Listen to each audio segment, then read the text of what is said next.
예, 이용욱 텔레비 애청자 여러분 안녕하십니까. 오늘은 6월 4일 아침입니다. 캐나다 밴쿠버의 날씨는 여전히 흐립니다. 잔뜩 흐려 있습니다. 곧 비가 올 것 같습니다. 오늘은 녹화합니다. 녹화로 방송을 합니다. 주제는 밴쿠버와 캘거리 부동산을 살펴보도록 하겠습니다. 시장은 살아 있습니다. 캘거리는 여전히 뜨겁고요. 밴쿠버는 좀 슬로우하긴 합니다만 그래도 움직임은 활발합니다.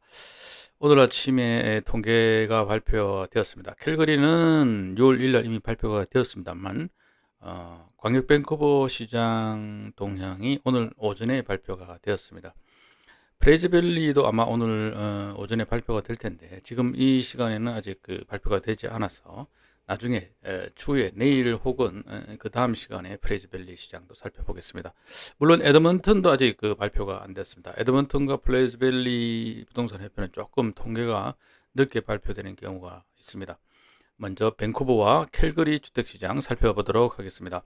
전체 거래량은 지난번 제가 말씀드린 통계와 거의 비슷합니다. 다르지 않고요. 거래량이 지난 4월보다도 줄어들었고 그리고 지난해 같은 기간보다도 많이 줄어들었습니다. 함께 살펴보겠습니다. 수치로 보면요. 총 거래량은 지난 5월 총 거래량은 2,733채가 거래가 되었습니다. 이것은 지난해 5월, 2023년 5월 3,411채보다는 19.9%가 감소한 수치입니다. 5월 거래량 10년 평균이 3,398채인데 비해서 그에 비해서도 19.6% 적은 수치입니다. 같은 기간 시장에 나온 매물은 지금 현재 시장에 나온 매물은 13,000건 이상 지금 나와 있습니다. 매물이 쌓이고 있는 거죠. 그리고 지난달에 새로 나온 매물은 6,374채였습니다. 이에 따라서 제가 항상 보고 있는 지표인 세매물 대비 판매 비율은 40%를 약간 웃도는 수준입니다. 매물량으로 보면 2023년 5월에 지난해 5월에 새로 시장에 나온 매물은 5,661채인데 비해서 올해는 12.6%가 증가한 것입니다. 통상적으로도 10년 평균이 한 5,958채, 6,000건이 채 안 되는데 이에 비해서도 약 7% 이상 많은 수치로 조사되었습니다. 이에 따라서 전체 매물, 전체 MLS 시스템을 통해서 나와 있는 전체 매물은 13,600채가 나와 있습니다. 흔히들 주택시장의 강세를 예상을 할 때 매물이 없다. 그래서 집값이 오른다라는 주장은 이제 힘을 얻기가 힘듭니다. 매물은 쌓이고 있습니다. 매물은 넘쳐나고 있습니다. 13,600채가 나와 있습니다. 지난해 9,293채에 비해서 무려 46.3% 증가한 수치입니다. 많은 수치입니다. 이 수치는 10년 평균, 통상 매물이 시장에 나와 있는 매물이 보통 한 11,000건 정도는 되는데 그거보다도 각 한 20% 이상 많은 수치입니다. 그만큼 지금 팔자는 매물들이 쌓이고 있고 셀러들이 많은 상황입니다. 따라서 바이어 입장에서는 굉장히 유리한 시장입니다. 주택 유형별로 살펴보겠습니다. 주택 유형별로 보면 보통 매물 대비 총 매물 대비 거래 비율을 Sales to Active Listing Ratio라고 하는데요. 이 비율이 20.8%입니다. 20.8%면 이게 21%를 넘어가면 보통 셀러스 마켓이라고 부르는데 그렇지 않습니다. 왜곡되는 현상이 있어서 단독주택은 16.8%, 그리고 타운하우스는 25.1%, 아파트는 22.5%입니다. 매물 대비 판매 비율이 16.8%인 단독주택의 경우 비율은 이렇습니다만은 상당히 거래가 활발합니다. 괜찮은 매물들이 많기 때문에 바이어들은 웬만하면 조금 더 주고라도 단독주택을 선호하는 경향이 조금씩 늘어나고 있기 때문입니다. 광역뱅크 부동산 협회의 분석 담당자 경제 전문가가 누구냐면 리스입니다. 리스인데 이 사람이 분석을 하기로는 지금 현재 마켓은 여전히 균형 마켓으로 가고 있다. 매물이 많이 증가하면서 또 바이어 입장에서는 좀 더 기다리고 있기 때문에 앞으로 주택 가격도 주택 가격 상승은 상당히 슬로우한 페이스, 그러니까 많이 그렇게 증가하지 않을 것 같다. 앞으로도 그렇게 예상을 했습니다. 왜냐하면 수요는 좀 적고, 수요는 좀 아무래도 금리 문제 또는 정책적인 문제, 이런 문제들 때문에 바이어들이 조금 발을 한 걸음씩 떼고 있기 때문입니다. 물론 사고 팔아야 하는, 반드시 팔아야 하는 경우에는 집을 사기 마련이죠. 그래서 거래는 이루어지고 있습니다만, 그동안 우리가 얼마나 큰 맹점으로 봐야 되는 것이, 분석할 때 맹점으로 봐야 될 것이 이 점입니다. 금리 조금 오르고 금리 조금 내린다는 이유 때문에 주택시장 참여가 이렇게 민감하게 반응하나, 그만큼 투기적인 요소가 강했던 것으로 분석할 수가 있습니다. 이 점을 간과하면 주택시장을 좀 더 주관적으로 해석하기 쉬운데, 반드시 이 점을 명심하셔야 됩니다. 그동안 밴쿠버를 중심으로 한 주택시장이 투기적인 요인이 많았다, 심리적인 요인이 많았다. 그래서 금리가 조금 오른다 그러면 뭐 냄비처럼 끓고, 금리가 좀 내린다 그러면 또 바짝 달아오르고, 그런 냄비 근성 비슷한 게 있었다. 그런데 지금은 어떻게 됐습니까? 말씀대로 이런 상황이 계속 지속될 것 같다. 고금리는 계속되고 고금리는 지속되는 상황에서 무리하게 투자하지 않겠다는 그런 바이어들의 심리 변화가 있다고 그렇게 예상을 합니다. 분석을 합니다. 자, 그리고요, 좀 다음 면문 보겠습니다. 지역별로 봐야 되는데 화면이 좀 안 넘어가네요. 잠깐만요. 이 생방송을 할 때랑 뭐 큰 차가 없네요. 녹화를 하는데도. 자,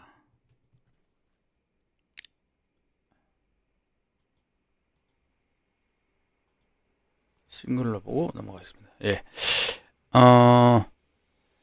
지역별로는요, 광역 밴쿠버의 벤치마크 프라이스, 모든 주택의 벤치마크 프라이스가 121만 2천 달러로 집계가 되었습니다.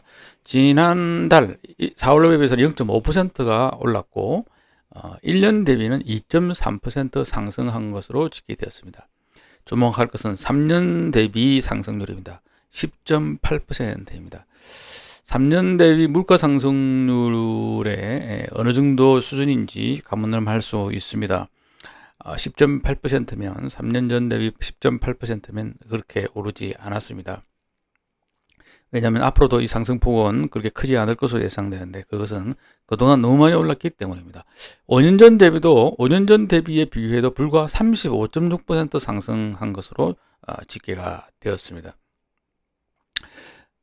지역별로 1년 대비 상승률이 가장 큰 것으로 보이는 곳은 선샤인 코스트가 6.7% 오른 걸로 그렇게 나타났습니다. 이 외곽 지역으로 집값이 이렇게 올랐던 것이 앞으로는 더 둔화되고 떨어질 때는 더 크게 떨어질 것으로 보입니다. 그리고 광역 밴쿠버 지역 가운데 가장 그래도 출퇴근 거리가 좀 가깝다, 다운타운을 기준으로 할 수 있는 지역이 핏메도하고 메이플리지 정도인데, 핏메도는 1년 전 대비 5.1% 상승을 했고, 메이플리지는 1.8% 상승하는데 그쳤습니다. 한인들이 많이 거주하는 코키텔라만 0.9% 상승하는데 그쳤고, 버나비 노스는 0.3%입니다. 상대적으로 버나비 사우스가 2.1% 상승한 것으로 그렇게 조사가 되었습니다.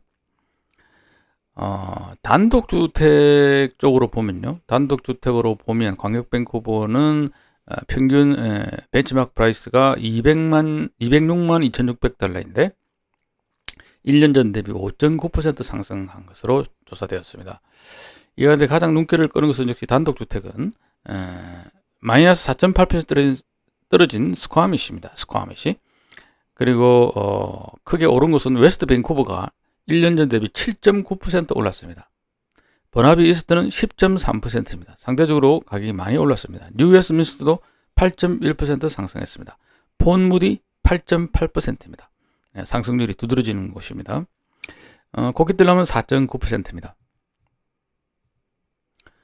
타운하우스는 평균 5.2% 상승한 것으로 조사가 되었는데, 노스 밴쿠버가 10% 올랐습니다. 선샤인 코스트 12.4% 뛰었습니다. 위슬러 11.8%. 여기 휴양지들이 많아서 그렇게 분석이 되고 있고요. 아파트. 광역별로 전체적으로 1년 전 대비 2.2% 상승을 했는데, 버나비노스는 0.7% 하락했습니다. 눈길을 끕니다. 코키텔람은 3.3% 상승했고요. 그리고 리치먼드 3.6% 뛰었습니다. 폰무디 6.6% 상승했습니다. 폰무디가 다시 두각을 나타내고 있습니다. 전체 다른 지역보다도 폰무디 지역이 아파트와 단독주택이 가격이 올랐습니다. 그런데 타운하우스만 0.1% 하락했습니다. 이 점도 유의해 볼 필요가 있습니다. 거래된 내역에 따라서 월별 거래량이 조금 달라지긴 하지만 폰무디 같은 경우는 3년 대비 타운하우스 상승률이 19%입니다.